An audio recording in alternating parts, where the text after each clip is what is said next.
Today I want to talk about um, possibly the most significant September date in the history of just American history in general, as far as shaping American culture as it is now.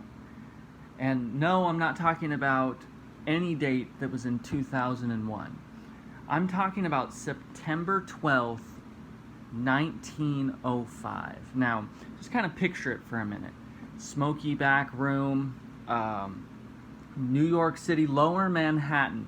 There's a loft above Peck's restaurant on Fulton Street, and in it, there's just a crowd of people, about 100 of them, crowding into this room. The meeting has been kind of conspired, kind of orchestrated by the author known Upton Sinclair. Present also in the meeting are people like Jack London, who would become the president of the organization that would come out of this meeting. Clarence Darrow, the future famous attorney, is present.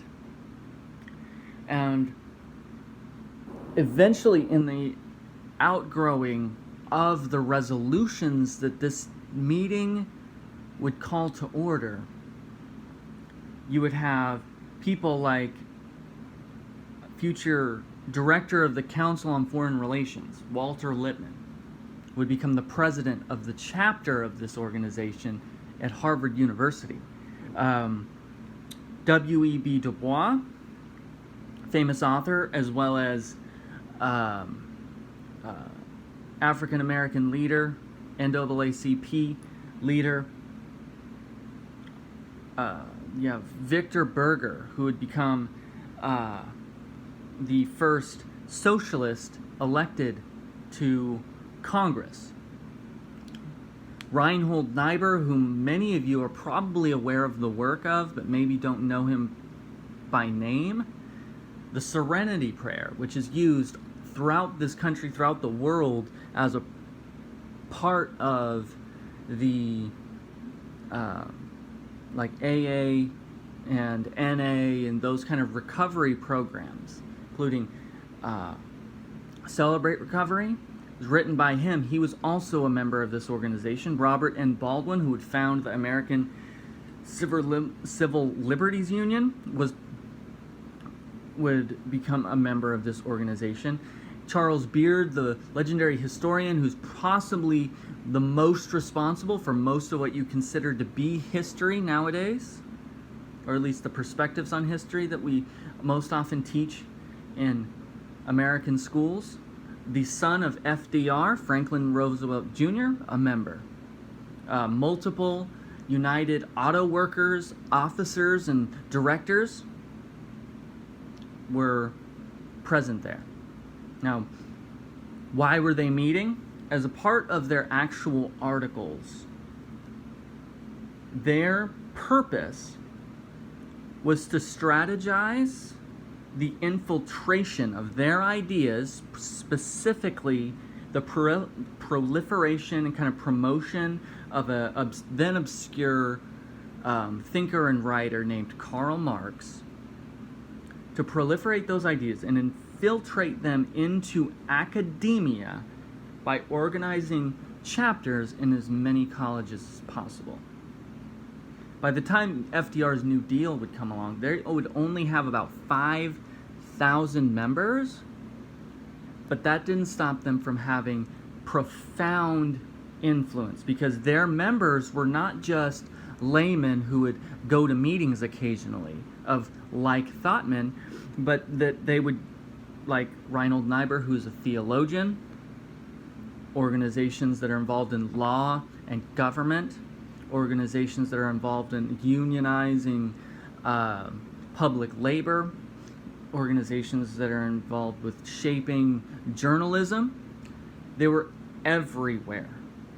You couldn't name an organization that didn't have one of their members at a prominent place in their board of directors or as an official orchestrating their policies.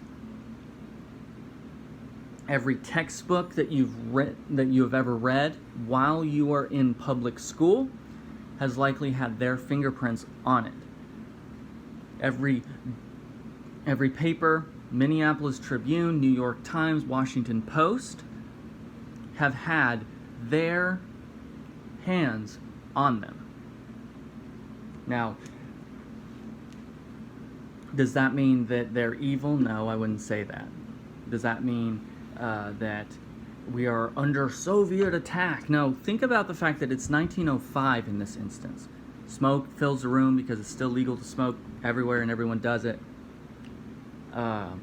They're discussing what is important, what is valuable, but specifically what they wanted to do is to overthrow the Christian worldview as far as it is perceived by American culture, and then replace it with the ideas of Karl Marx. They're taking one savior and they're replacing it with another, one ideology and replacing it with another. And if you look around, see, a lot of people I think that are out there on the internet, that are out there in our kind of world dialogue, would think that the election of Alexandria Ocasio-Cortez was kind of the linchpin moment, the fact that Bernie Sanders has led two almost successful presidential campaigns into the Democratic Party would suggest to them like this is the beginning of the socialist takeover of America and the loss of the American traditional ideas. And you're just wrong. You just don't please, for the benefit of everyone, go through and just study some of these things. I mean, the names I just mentioned, Upton Sinclair, author of The Jungle, right? Or Clarence Darrow, like some of these people, they're important. And there's no, you can't go through a historical narrative of American history without stumbling into these names and not even having it referenced that they have a socialist, sympathetic worldview. They're just activists on behalf of African American rights. They're just activists. They're just scholarly and academic authorities on history. They're theologians. They're pastoring pulpits. They are writing in supposedly objective journals. And so it's something to consider that as far as you think that everything that's happening now, everything that's been said on the stage now, the roots go much deeper. All you're seeing is the greenage above the surface. And if it's something you're uncomfortable with, if you don't like it, the key is not to just rail against the greenage, but it's to go for the root. And they were smart enough, at least, to know that if you go for the root,